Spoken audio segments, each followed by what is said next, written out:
Hey everybody, welcome back. So today we're going to talk about psychiatric rehabilitation. I think this is probably going to be the most important chapter for many of you who are in this program to get licensed to be a mental health practitioner.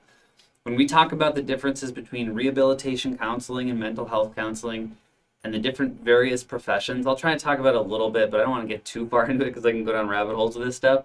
But when it comes to understanding the rehabilitation mindset and then how do we apply that to mental health, this is really the stuff. And we're going to be talking a lot about the DSM and diagnosis, and so you're going to get that stuff in other classes, but I'm going to give you this primer to hear about it in another way. So if that's your plan, then this is a really, really good 2 chapters to read. This one will be about this chapter, and then there'll be another video after this about the next chapter. But nevertheless, these are really important. So if you don't read anything, you got to read this one. And then I will try. I know I say this every time. I think I'm just going to give up on this, but I typically like to try and keep lectures a little bit short. In the last few weeks, I've been going kind of long, but this one is actually just going to go long because I think this stuff is important enough to really cover as thoroughly as we possibly can. So, without further ado, let us jump in. All right, so a little bit of history here first, just to cover some basics. So, the mental health field has not been around that long. In terms of the span of human history, people have been practicing medicine for a long, long time, like thousands of years, right? The mental health field, or I should say the field of psychology, really hasn't been around for more than maybe 150 years, maybe approaching 200, something like that, which is relatively new, speaking of, all of human history. So, Freud was kind of the guy who essentially started that, right? Like most of you know this story from your, basic. This, by the way, this is a very generic story. It's not all the details, but when people were practicing medicine and they said there are these people who do these weird behaviors, for a long time it was either a religious problem, you were filled with demons or something, or it was a biological problem. And if we just apply the right, if we put the leeches in the right place, it's going to suck the demons out or something like that. I don't exactly know how this worked. But Freud came along somewhere around the mid-1800s and said, but there's this thing called the mind that people knew about and we talk about it and stuff. But he said, I think that's where the problem is. And that kind of revolutionized the world of psychiatric or psychiatry or psychology, whatever you want to call it.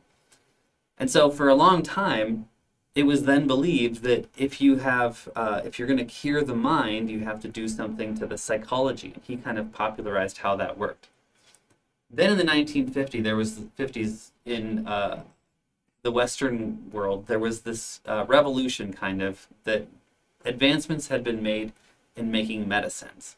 And so there was the Industrial Revolution, working on machines and factories and that kind of thing. And then it applied to chemistry. And all of a sudden we had these medications in the mid-1900s that said, if you give people these medications, their behavior changes and they feel better. And they were doing these wonderful things for mostly like the really challenging cases, people who were hospitalized and people who were going away to these, special institutions and that kind of thing. It's how do you manage the people who are really, really sick. So then the pendulum swung back from being a psychological problem to a biological problem. Then in the 1960s, there was, we've talked about the medical model and the social model. In the 1960s, there was this revolution that said, well, maybe it's not biological or mental within the individual, but maybe some of the problems are with the society outside. How do we treat these people? Do they have rights? How do we care for them?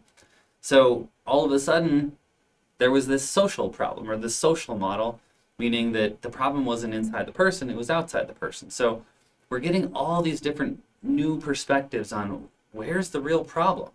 By the way, I think this is kind of about the time in the 1960s when this idea of stigma came. If the problem is outside of us, the way people view the sick and the needy, then stigma is kind of like that, well, the sick and the needy are bad, they need to go away, something like that. So just to give some context for when and how some of these things were born. So the question then says, where is the problem? Is it a psychological problem? Is it a biological problem? Is it a problem with culture? Well, essentially, it's all of those things, right? I'm going to skip these two because we already talked about the medical and social model and kind of reference those. But we now have in the textbook these different things like the recovery model, which is something that I've heard different variations of this. Sometimes you'll hear like the maintenance model, or even the biopsychosocial model. That's the most common one that I hear in counseling. And basically it means we're trying to acknowledge that there's something about biology that's important, something about the psychology that's important, something about our social life that's important, and there are probably even other things, but most of us are really trying to be as holistic as possible. The majority of people that I talk to, whether it's from social work or counseling or psychology or psychiatry or anybody who has anything to do with the mental health world, generally says, well, we have to consider all of those things, but we look at it through our own particular lens, okay? Most of the time in programs like this, in graduate counseling programs, we're looking at it very much more through that social lens, especially in rehabilitation counseling, looking at, well, how does culture perceive this? And what parts of this do we change? And what parts of it, say, like a chronic illness, do we have nothing that we can do about it in our capacity, but we can help other people perceive it differently? In this textbook, we're really focusing a lot more on the medical perspective, partially because it was written by some nurses. Actually, one of them was a nurse. I don't know what the other one was. But it has more of that medical perspective. The more we can understand that stuff that is kind of unfamiliar to us as counselors, the better off we'll be, because we can have kind of a well-rounded understanding from the biological part of it, as well as the social and the psychological. So most of us have a psychological background. We're learning in programs like this one more about the social part of this, where's the problem kind of stuff. But now we're going to focus more on the medical. And by the way, this model says we focus on hope and empowerment and accommodations and peer support. Basically, you're going to live with this condition, not against it, not in spite of it, but how do we embrace it and say, okay, now we understand our strengths and limitations, where do we go from here? Okay? So that's to give some context for where we're at and what we're doing. Now we're going to spend some time talking kind of in more depth about the DSM. You're going to get this stuff in other classes too. You have an entire class in this program anyway, an entire class about the DSM-5. But we're going to talk about it now because I want you to hear it from different perspectives and some different stuff from different people, okay? How do we classify psychiatric conditions? Well, most of you know about the Diagnostic and Statistical Manual of Mental Disorders. It's now in the 5th edition. It's a very complex, probably will say this a couple times, it's really complex. It looks like it might be kind of simple on the face of it.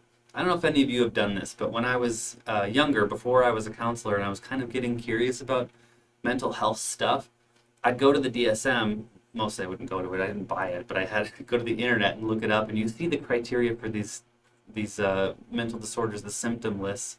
And you'd say, oh, okay, I kind of understand what that means, like appetite changes, sleeplessness or restlessness, or maybe hyposomnia, maybe sleeping more or something like that, or hypersomnia or hyposomnia. Those are the two, you sleep a lot or you sleep not very much. I'd look at these lists and I'd say, oh yeah, that seems like it makes kind of sense. However, it gets way more complicated. So as we go through this, anybody else watching this who doesn't feel like they have a good grasp of the DSM, we run the risk of diagnosing somebody inappropriately or prematurely. And that's the thing we really want to be careful of, because the stuff really is more complicated than it seems on the face of it. We try to make it simple so it's accessible to all of us to understand, but really getting exposure to different clients and different conditions, that's such an important thing.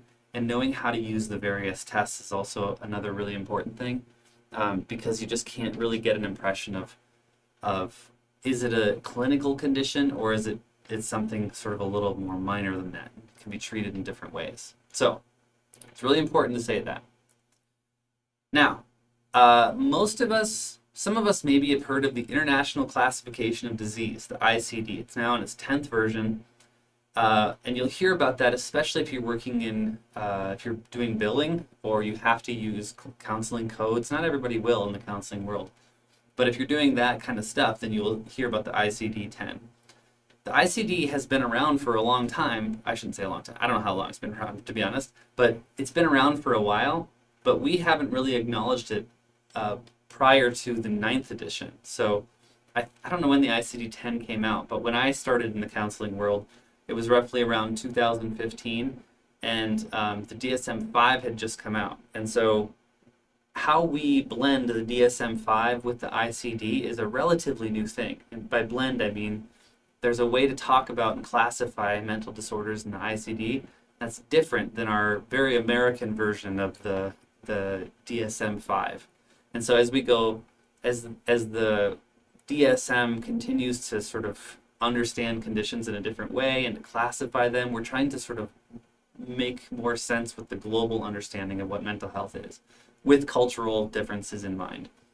So it's worth understanding that like this is kind of a process, an evolving process of us as understanding our own mental health world here in America, or maybe arguably the Western world, or maybe arguably we should be using one model instead of two, but you know, for various reasons we have what we have right now. So just so some of that is a little bit clear as to why we're doing this.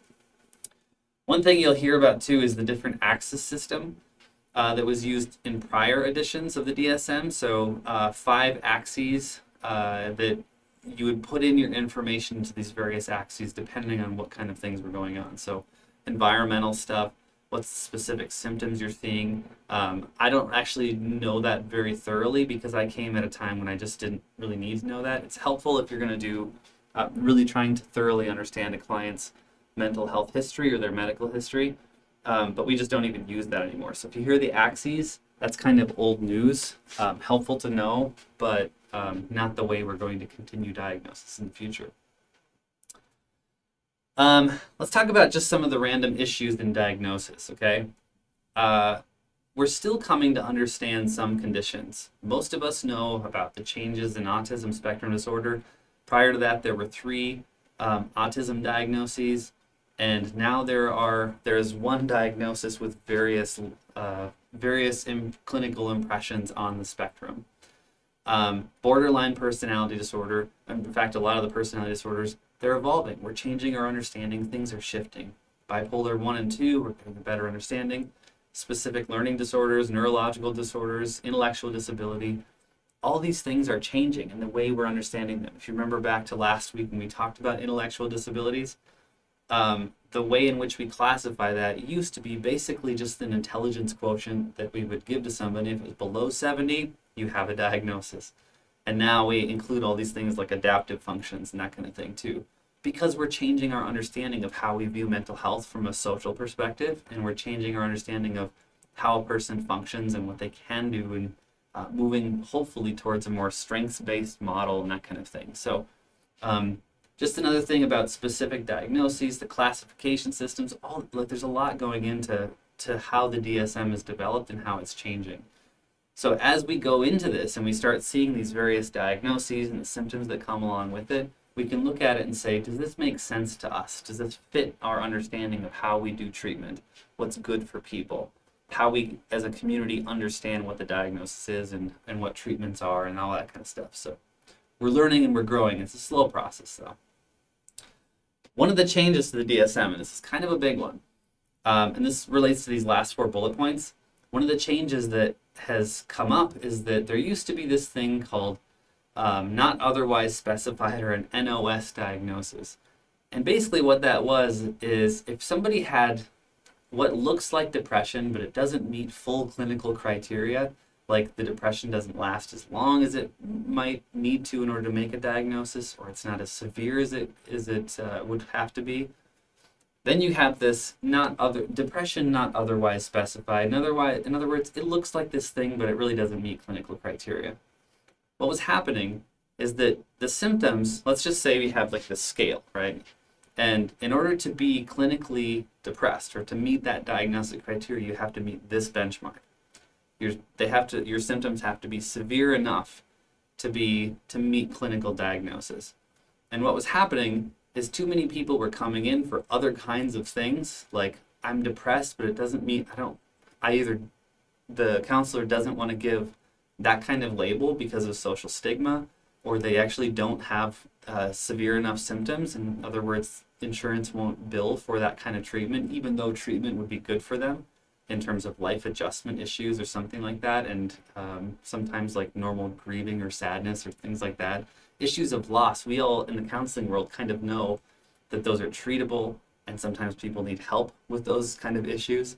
But if they don't meet clinical diagnosis and you can't bill insurance for it, if you give it a diagnosis of depression, NOS, and it has a diagnosis, it's billable, but nevertheless, it doesn't really meet full criteria. So what they did in the DSM-5 is to make this a little bit more helpful in terms of sharing information amongst professionals about what condition is and what it's not. They give it these other two things. You can use the other specified disorder, in which you can say, I want to say it's depression, but it doesn't meet diagnostic criteria, and then here's some information about that. Or unspecified disorder, of say, I don't want to say anything about this. I'm not going to talk about the differences, specifically what those mean and when you use them. But it's kind of a catch-all to say, and this is the last bullet point here, the benchmark for meeting clinical criteria was moved down a little bit, meaning more people sort of fit those clinical depression, clinical anxiety. They fit those diagnoses. And there's these other two categories that you can explain. Here's how they don't meet it. Here's how they do meet it. Here's the information I don't have. It's just to help us classify these things. This comes with a little bit of controversy because once you move that benchmark down, then more people are sick. The good thing is, or quote unquote sick. The good thing is that potentially more people could receive treatment because it's seen as a legitimate condition if it has that diagnosis. However, it does mean that more people are getting clinically diagnosed, which means more labels and different kinds of issues and all that stuff. So it's just worth understanding that as part of the evolution of this, it has pros and cons, and there's all kinds of really fun political conversations that you could be a part of in the development of this classification system. Okay, testing. This class, we're not going to talk about testing a ton, but because you have another class where you talk about that, the assessment class. Intelligence testing, remember we talked about adaptive functioning was added to the diagnosis of intellectual disability. So that's changing.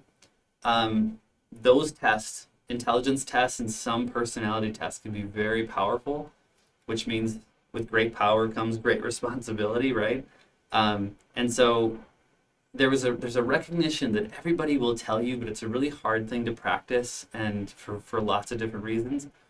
But when you give a test, it's so important to not look at that one number and say, okay, now I know what's going on with this person. Here's all this information I have. It's so important to understand what information you don't have, to understand your limitations as well. And so clinical judgment, meaning experience, being exposed to different kinds of conditions and certain kinds of people, that's so important. It's not everything. For those of us that say, well, testing is just not something I do because I rely on my own judgment, you're missing a whole bunch of opportunity there, right? Testing is important. The tests that we have, they can give us information. The thing that makes the best counselors are the people that know what tests can do and what they can't, and also those who know what their clinical judgment can do and what it can't. So it's really important that we see ourselves as capable counselors, but knowing which kinds of conditions I'm really familiar with and which ones I'm not, which ones I need to refer out for and which ones I can handle myself. Those kind of things come with time and experience. And so I just thought it was worth mentioning here. I'm kind of leaving a lot of precautions here. So, we'll have that conversation later if you want to. The mini mental status exam or just mental status exams, those are meant to be quick snapshots of clinical impressions that you get really quick. Here's how the person is behaving, here's how they're dressing, here's what the content of their talk is about, here's their orientation to time and place, like those kind of things. You can get that stuff really quick, and that's what an MMSE is for. The book talks about personality tests, objective and projective tests. I'm not going to go into the differences right now, but think like, the kind of tests that give you hard scientific data, and the ones like the Rorschach ink blot test that require a lot more clinical impression and clinical, clinical judgment to be able to assess those. We'll talk about those in some other time and place. And then neuropsych testing is a big part of this one. Because of the kind of conditions that are sort of involved in this more medical stuff, talk about neurological conditions a little bit later. A battery of tests, or in other words, what a battery is just a collection of tests that exist that we put together and we give all the time in the same way, can give us more of an impression. These are typically used for things like learning disorders, intellectual disabilities, neurocognitive conditions. You wouldn't take a neuropsychological test for something like depression because that can show more of those are behavioral symptoms. Whereas the neuropsych test can really tell us a lot more about what's going on inside the brain and the cognition and less about behavior. It does do that too, but it's more focused on those conditions that really require an understanding of what's going on up in the noodle up here. Okay. So there are various levels of care. Most of us understand this. Everything from locked inpatient facilities because a person is unsafe to themselves or others, to I show up to counseling as needed outside of this, and everything in between. You can go to non-locked facilities, like think of like a rehab center for alcohol and drugs. You can go there, you stay for 30 days. You're not required to stay there, but you have an incentive to do so. So it's not locked, but you live there essentially for a while. There are programs where you go for the day and then you go home. It's kind of where you spend your work day, but there's various levels of various kinds of counseling and activities that go on there. There's outpatient. You show up every week. By the way, I thought it was kind of interesting. I didn't really know what PRN means. PRN means, or I knew what it means. It means as needed. So this is a term that's typically used in the medical world. If you have a headache, you take Advil or ibuprofen or whatever, PRN, meaning it's not something you take routinely every day or every week, whatever. It's as needed. But I didn't really know what PRN means, so I did a Google. Apparently it means pro re nata, that's the Latin, and it literally means as things are born. So fun fact, probably useless, but if you're ever in a trivia with a bunch of nurses and doctors, you're going to have to know something that maybe they don't. Who knows? The other thing that I think is pretty general knowledge, but I'll comment on it, is that counseling is good. It can do a lot of good for people, but it has limitations, right? We just kind of talked about that. Medications, they can do a lot of good for us, even though us as counselors tend to look at medications and be like, I'm pretty leery, generally speaking. But it's not unimportant how much the medicine has contributed to the world of mental health. And so meds can be good, counseling can be good. Both together provide the best results. Independently, they can do well, but both together tend to provide the best results depending on the condition, but in generally speaking, that's mostly true. Of course, both have their limitations, and that's where we become wise later on to know what those limitations are, so we can say, in this situation, I don't think counseling is really going to do the thing for you. Like if you're psychotic and you are unsafe to yourself, counseling is not the solution right now. But if you're depressed and suicidal, but it's more of the situational kind and it's not a repetitive pattern, and this could be argued, by the way. But if you literally just need someone to help kind of work through setting some limitations in your life, some boundaries, organizing yourself around people that are maybe unsafe, or keeping yourself as the unsafe person away from other people, and just like restructuring some things and getting some perspective, medications sometimes may not be the thing that people need at that point. So understanding conditions where counseling and medications work together and in what doses, that's really where our experience really comes in. But that'll be something for later you can think about as you move on. The book talks about clubhouse models. I don't want to spend a ton of time on this, but basically it's this idea that people go to this one place where they get service. It's kind of a one-stop shop. You might have a psychologist on staff. They might do their testing there. You might have group therapy. You might do individual therapy. You might be helping cook and clean the house that this place is in, or the facility the place is in, and interacting with people all the while, doing social skills training, this assertive community treatment, also known as ACT, not to be confused with the other ACT, which is acceptance and commitment therapy. Same acronym, different things.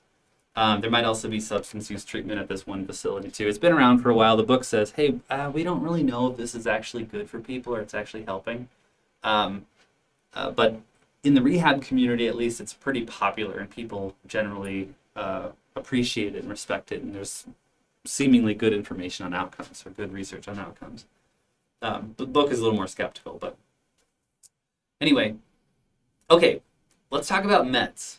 Let's talk about meds for a while, partially because we're going to be approaching it from this medical perspective, but also we don't really have a lot of places in the program where we talk about medications. So I spent a little bit extra time to really write down some of the medications and what the potential side effects and what the uses are for, only so you have a resource later on so you can say, like, I may not know all the details about this, and I'm definitely not qualified to say whether a med is good or bad, but at least I can kind of understand some of the categories, what they're for, understand some of the language, that kind of stuff. The first generation of medications that were used, remember we talked about in the 1950s, they were called just antipsychotics. It was for people who were experiencing psychosis or psychosis-like conditions. Not the way we understand now, but whatever, you get the point.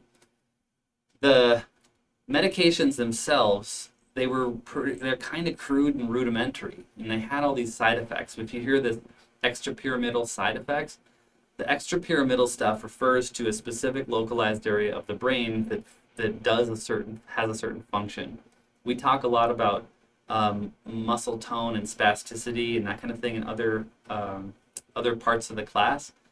And here we're talking about when people take these medications, it affects very similar areas of muscle functioning, particularly sometimes like this stuff we call tardive dyskinesia, or it's a lot of like mouth-related tremors that are unnoticeable to people who have them, like tongue sucking and tongue biting and lip smacking and that kind of stuff. It could also mean tremors in typically like the hands or outer extremities, I think. Or muscle rigidity. Also, you hear people talk about like this mental fog stuff that just sets in when you take these really strong medications. We'll talk a little bit more about that in a second too. But there's all these other side effects as well. Weight gain, diabetes, high cholesterol, photosensitivity or like sensitivity to light, sedation, orthostatic hypotension. That's one that we've talked about before. That's that like get up out of the chair and get dizzy.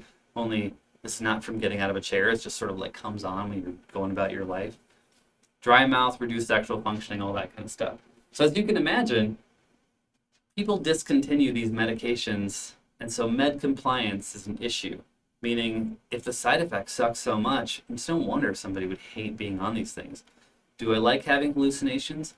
Maybe not, but I really don't like all the extra crap that this medication is giving me. I don't know if I can control the hallucinations, but I can sure control this other stuff that I don't like, and so I'm not going to take that medication, which then the behaviors come back. So this med compliance issue is a really challenging one. And I guess we'll continue to talk about that a little bit. Okay. Originally, I thought I'm going to go through all these medications and pronounce them all so that you can hear them. I decided I'm not going to go do that, but it's worth hearing some of them, some of the more familiar ones that you might hear. And this is an area that's really not my strong suit. I do not know a lot about medications, and so I'll talk about some of the ones that I have experienced myself in terms of what clients have taken or things that I actually know about. But I at least want to have them here so you can kind of see the names and understand something about them. So the first class we're going to talk about is antidepressants. There's several different kinds. Tricyclic antidepressants. These are ones that typically have some pretty serious side effects, including potentially fatal side effects. So they're kind of used when really nothing else will work. Some medications are pretty mild and you can try them with low risks. And by the way, quick side note, the way that these things are developed is in scientific studies, you take a person or a group of people with a certain condition and you say, okay, let's see if this medication helps. We don't know a lot about necessarily exactly how it's working. Maybe they know some. Maybe there's plenty to know. And we don't know what kind of side effects they're going to have. But if we give it to them and the benefits outweigh the detriments or the pros outweigh the cons, then we can maybe consider this as a possibility. And so you're sort of always weighing out like pros and cons and does it work? Is it effective in this group of people, these conditions, all that kind of stuff. That's what scientists are really trying to understand. Sometimes, if the pros outweigh the cons, like nothing else is working, then even if something has pretty serious side effects, it still might be worth taking. Okay, so this is always the calculation that scientists, psychiatrists, and even us counselors, we can talk to people and say, yeah, you hate those side effects, and I would hate them too, but what is it like to be manic all the time? Like, which one is worse? Which one's better? You're helping people walk through the decision-making process. That's a little bit more where counseling comes in. So amitriptyline, imipramine, nortriptyline, trazodone's the one that I hear about the most frequently. I don't know a lot about those other three, but trazodone is still being used pretty often. By the way, one of the side effects of trazodone is sedation. So if people are having sleep issues, like, for example, experiencing a lot of racing thoughts and just can't sleep, sleeping reduces your cognitive functioning as well. So if you take trazodone, people experience this kind of mental fog with it. But again, the question is the trazodone mental fog worth the benefits of being able to sleep a little bit, give your body some rest, and then not have those extra, depressant symptoms, that kind of stuff. So, I don't know, if you get someone that sleeps a whole bunch, they're probably not going to be a good fit for trazodone. Like, I sleep 10, 11, 12 hours a day and I can't get out of bed. Not a good fit for that one, probably. Selective serotonin reuptake inhibitors, or SSRIs. Here's some examples: Prozac, Celexa, Lexapro, Paxil, Zoloft. All those are of that kind. I was going to talk about the science a little bit, but I don't really think it matters that much for now. You can watch like animated videos on YouTube for hours if you want to about how neurotransmitters are blocked and it fills the head, or fills the body, really, the bloodstream with these. If you block the reuptake of them, that means they stay more in the system. That's kind of just a really crude way of explaining it. And the serotonin is the good stuff. So if you keep that in the system, that's supposed to be potentially beneficial. We don't still really have a strong, thorough understanding of what's going on in some of these cases. But that's what we do know anyway. There's also another one, norepinephrine, another neurotransmitter, seems to work a very similar way. Here's some examples: Effexor, Restix, Cymbalta, Remeron, Wellbutrin. The book talks a little bit more in detail about some of these things, but not in great detail, but it's at least worth hearing them. And the monoamine oxidase inhibitors, that's a completely different thing. There's an enzyme that eats up, and I'm going to say this in my very scientific sounding terms, it eats up. I think it's norepinephrine and serotonin. I could be wrong about that. But if those enzymes eat up that stuff, instead of blocking them in the brain from the transfer between one neuron and the other, and you block the removal of it, it functions a different way, but it has the same effect. More serotonin in the system, and that's a good thing. However, because in this case we're talking about enzymes, if you have an MAOI and it's an enzyme blocker, that means that certain foods are going to affect how the medication works or what gets blocked and what doesn't. So dietary restrictions are become a thing here. That can be really annoying for some people and potentially problematic. But again, if this is the only thing that works and other things aren't working or don't seem to be working, it might be worth having to make some of these lifestyle changes. Also, some people are not in a place where they can make those lifestyle changes, others are. And so these are all the considerations that psychiatrists are making. Mood stabilizers, different than antidepressants. By the way, sometimes people talk about these in different ways, like talk about mood stabilizers as antidepressants because depression is a mood disorder. So some of the language here gets a little bit confusing. Lithium is one that's been around for a long time. And typically it's used for people with bipolar or depressive disorders, like serious depressive disorders. It's a very individual thing, as we can imagine most of these are. Not all people respond to it. One of the challenges with lithium is, can it do a lot of good for some really serious conditions? Yes. But the effective dose, or you don't really see benefit until you reach that effective dose, is very close to the level of toxicity. And one of the ways in which this works is that lithium blood levels are sensitive to salt.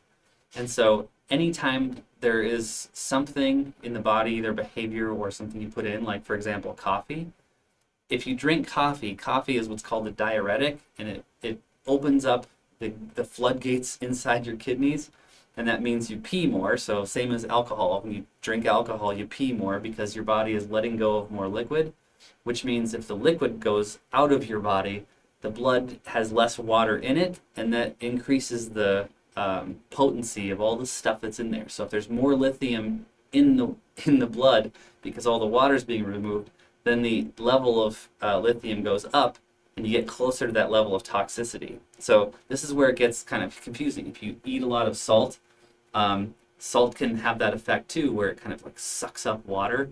And so it just changes the toxicity levels. And so we don't need to get into the science too much about it. But if you have lithium, if you're taking lithium, you have to get blood tests very regularly, which can be problematic for some people if they don't have consistent routines they can follow. And also, as you can imagine, dietary restrictions, excessive sweating. So if you're sweating a lot, if you're like doing a lot of activity, or if you're overweight and you just sweat more than others, if you live in hot climates, these things can all affect how effective lithium is. So it's worth mentioning that one. Anticonvulsants, also known as mood stabilizers, as you can imagine, seems like just about everything is. These are typically used to treat seizures, the convulsing seizures, but it's especially helpful in the treatment of mania. So these ones, valproic acid. By the way, the first word that you're seeing there is the generic name, and the word you're seeing in parentheses for all these is the brand name. And it's the same exact drug, just brand name. I won't go into what the difference is between generic and brand name and how that works in pharmaceutical industry, but it's basically the same thing. So if you see those two terms, that's what it is. Tegretol, Depakote, Lamictal. I don't know what more there is to say about those, except for this is typically for people with bipolar diagnoses. I think that's kind of how that works. By the way, if anybody here is watching this and you have specific knowledge about some of these things, you might hear me say things and you're like, no, that's not really right. Or some psychiatrist would come along and say, this guy doesn't really know what he's talking about. If that's happening, good. In some cases, I don't know a ton about how these things work. I don't know a ton about the specific side effects and when they're good and when they're bad, because I haven't been trained on that stuff and I'm not a psychiatrist.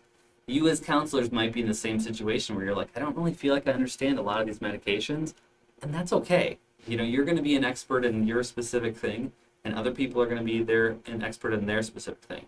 The moral of the story here is that when it gets important, when you have clients that are living with the stuff, taking the medications, experiencing side effects, and all that kind of stuff, we collaborate with those other people who have different specialized knowledges that we can benefit from to help our clients. So just worth that quick side note.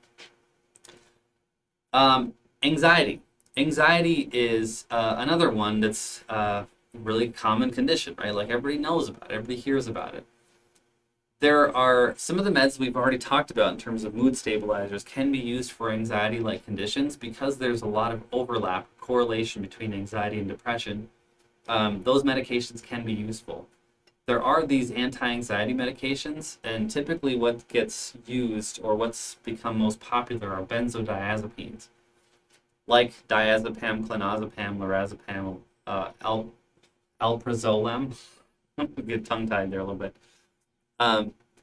The challenge with some of these meds is that they can be addictive and they can get you high in certain ways. And because of the euphoric effects that they have and the potential addictive qualities of them, there's a risk for abuse and a risk for physical dependence. The physical dependence is just sort of long-term sustained use, and then if you have to get off of it or you want to get off for whatever reason, that can be really challenging. But also the potential for abuse is that people who don't have anxiety or who want to use it to get high, there's just a black market for this kind of stuff. So if you're at all worried about somebody's addictive behaviors or the potential for selling these things or getting scripts just saying like, oh, I'm anxious and I need a script, and they go and like sell it on the dark net or something, like that's not a good situation. So it's worth knowing that. Also, if you're having like kids, especially like high school kids, these are conversations I would certainly want to have with those kids, and about how they when they take the medications and about their friends and that kind of stuff. So these kind of things that counselors can interact with or experience with clients, that kind of stuff. Okay, and then also electroconvulsive therapy. We've heard of this before, called shock treatment. It's not super common, but there are still people that do it because and I think this is funny when textbooks write like this. You get a bunch of scientists and professionals who write this stuff. When long-term medication treatment is contraindicated, I love that word because it's a big word that means the same thing as when nothing else works. Contraindicated means there's an indication that this thing will work, but contra means opposite or other. So if it's you have other evidence that something's not going to work, then you can do shock treatment. That's kind of the idea here. I don't know why people talk like that. I just think it's funny because most people it doesn't make any sense to. So when medication treatment is contraindicated, then you can go to more severe measures to help people feel a little bit better. If anybody knows anything about American literature, there's a great book called The Bell Jar by Sylvia Plath. And she talks about going to a mental institution. I think this is like maybe the 40s or 50s or something. I could be wrong about that, but she gets those shock treatments and talks about what it's like to be in the machine, that kind of thing. Interesting stuff, but for the most part, most people recognize that as being a pretty not great situation. Just kind of like lobotomies. We don't do those anymore, or at least I don't think so. There probably are situations in which this person is too violent, that it could probably take away some of those violent behaviors. But we've kind of gotten to the point where we say, well, what about human rights? Can you really do that to a person and that be ethical? Is that okay? And when it comes to lobotomies, we kind of said, no, probably not. But with electric shock therapies or electroconvulsive therapies, in some cases, people might choose that consent to that kind of treatment because of the severity of their condition. So I don't know about the ethics about this, but that's a whole other conversation to have. Okay, let's talk about some of the functional implications. Let's see, what do I want to say about this one? Just change of gears here. When it comes to having some of these psychiatric conditions, one of the challenges with them is that let me say this another way. If you break your leg, you know you have to get to a doctor in order to put a cast on that leg, right? If it's broken, you have incentive and motivation to go out and seek treatment. However, with some conditions, especially like depression and depressive-like or mood conditions, there's part of the condition itself means I would rather not be around people. I don't want to be a burden to anybody. I don't want to go to the doctors because I don't trust them. Mental health conditions have a lot to do with trust and social exposure. It's just kind of part of the thing, right? And so there's a risk with a lot of these of not seeking treatment, not taking meds, not following through with sort of doctor's orders, quote unquote. It just, for example, depression makes people lose motivation. That's part of the condition.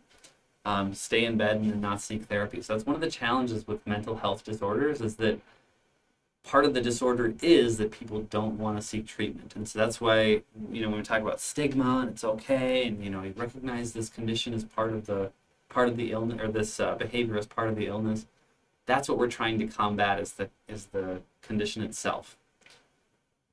One of the other things that's common with any psychiatric condition is the reduced ability to cope with stress.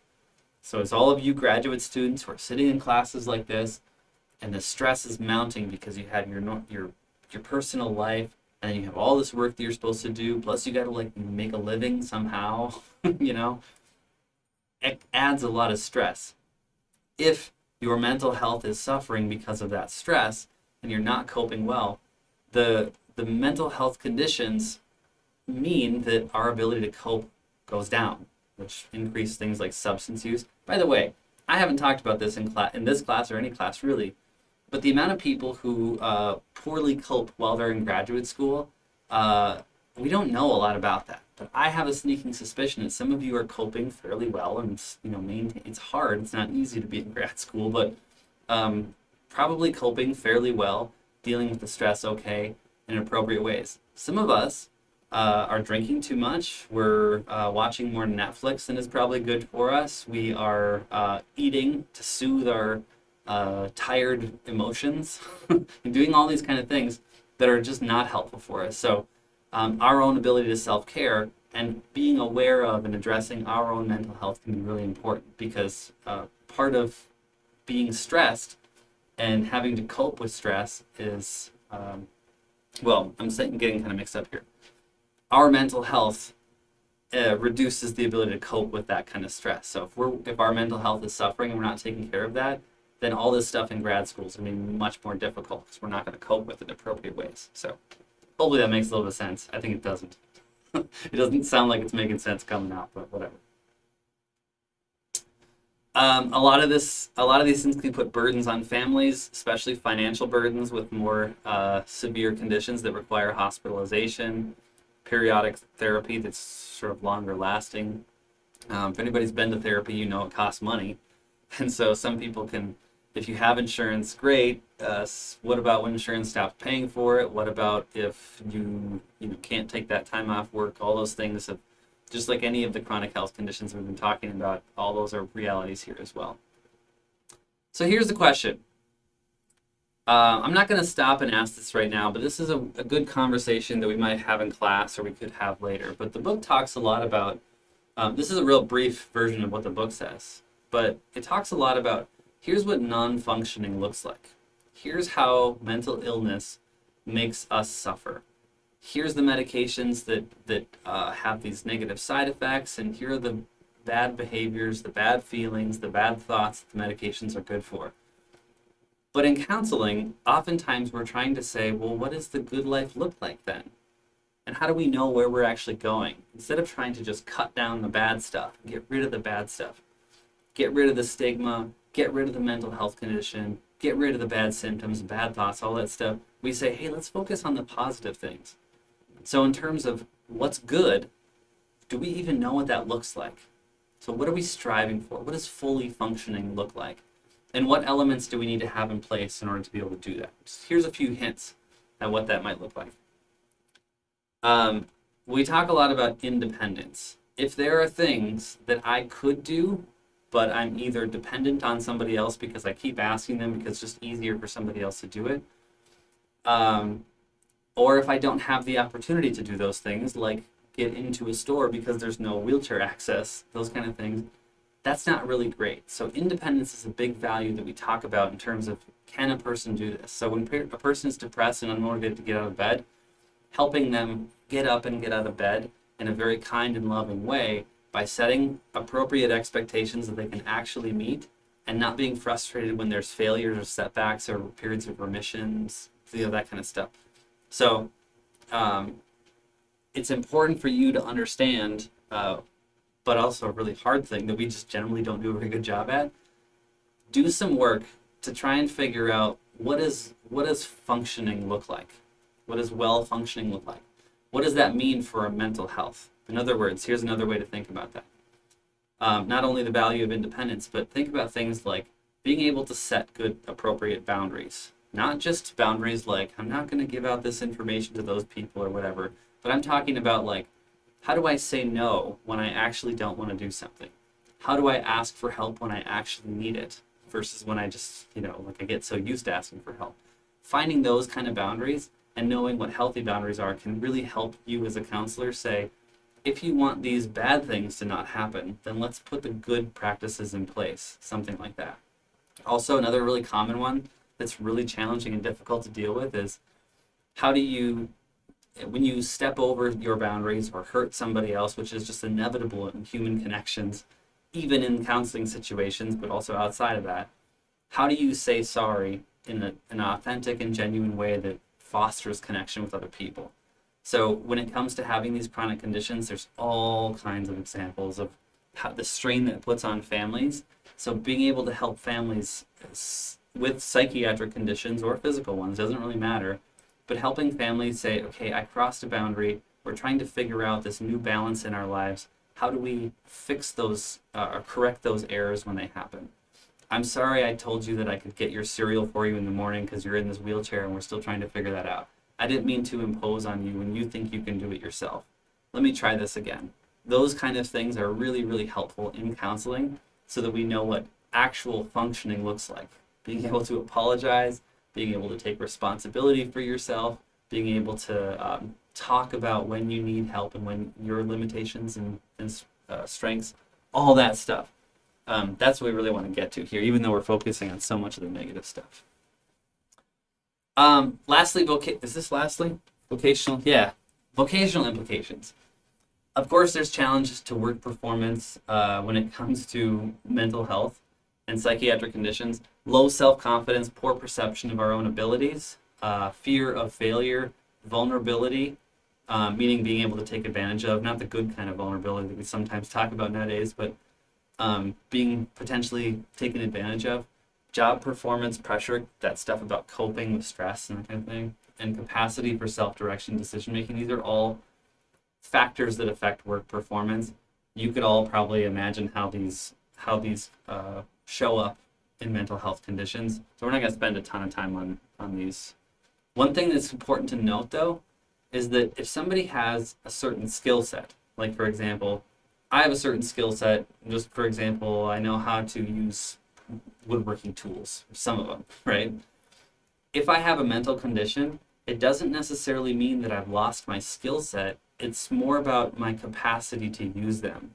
So somebody might be, just like we've been talking about with other conditions, somebody might be very intelligent. They might have a high set of skills, but the depression keeps them from actually using them. But that doesn't mean they don't have those skills. What this really means is that sometimes you'll run into people who are just sitting around not doing anything, and you're like, you're lazy and incompetent. You don't have any, why are you even here? If you don't know that person, then you run the risk of making that impression. That's where a lot of the stigma comes from. It's like bosses and families and whoever else. We look at these people and we say, they're just sitting there. What a lump, when we're in our bad place. We say, you're just a lump. What are you doing with life?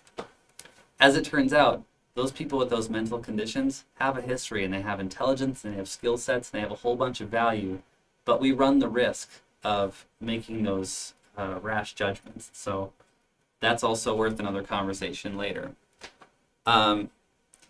However, when people have early onset conditions, so anxiety, depression that starts earlier in life, or if they've dealt with something for a long time, if you're not continually growing and developing, then you lose the potential to, if you don't use it, you lose it kind of thing.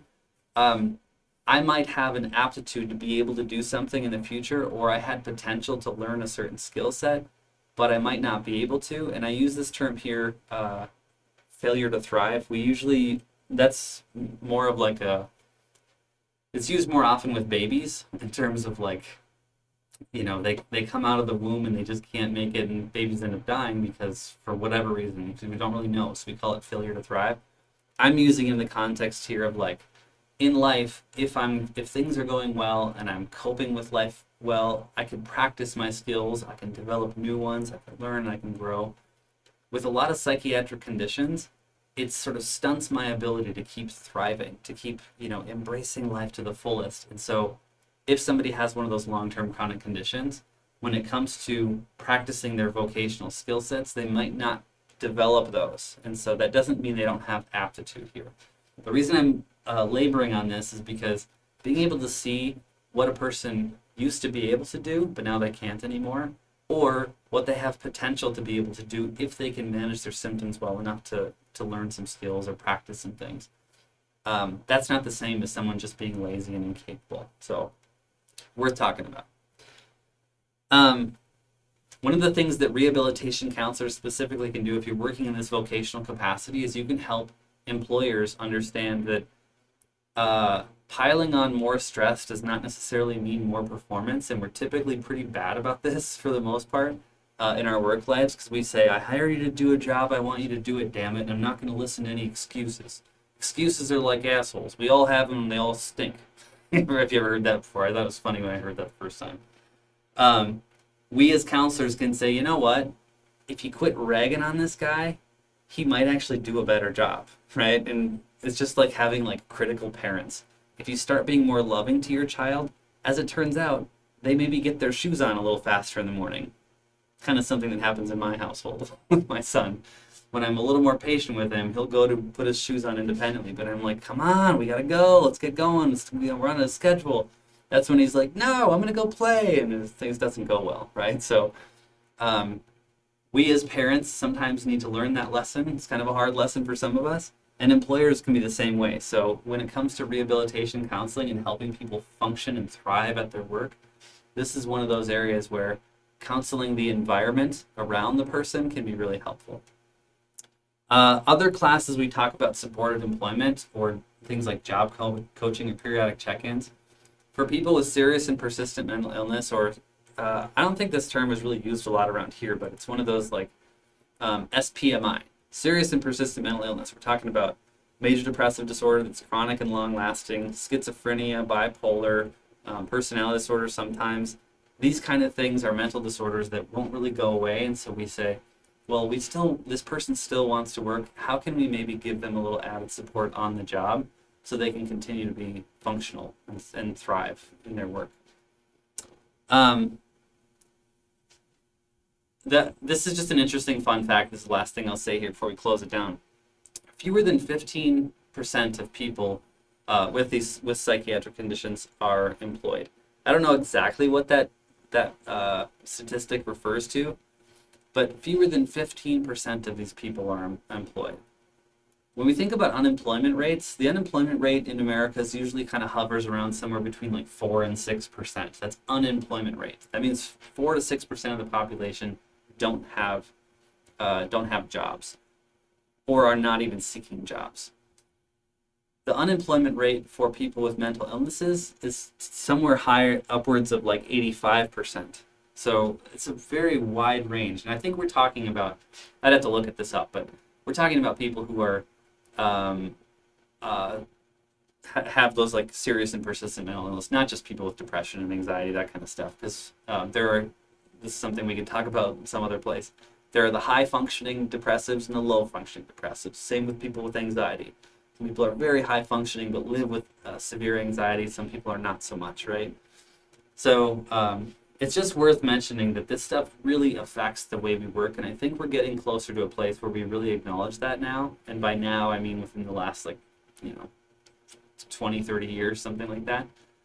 So we're getting better at this, but there's still a very wide gap between how we view a person's performance and productive abilities and how we deal with mental health at work. So especially with the pandemic, we're kind of going through a moment where we're saying like, oh, we probably should deal with this a little bit differently, right?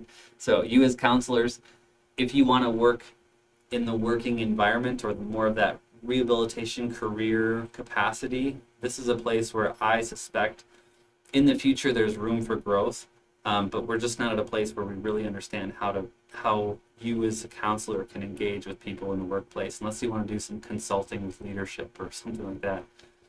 There are ways to do it, but anyway, that's enough for me for now. If you're still with me here, thank you, and I will talk to you in the next one. See ya.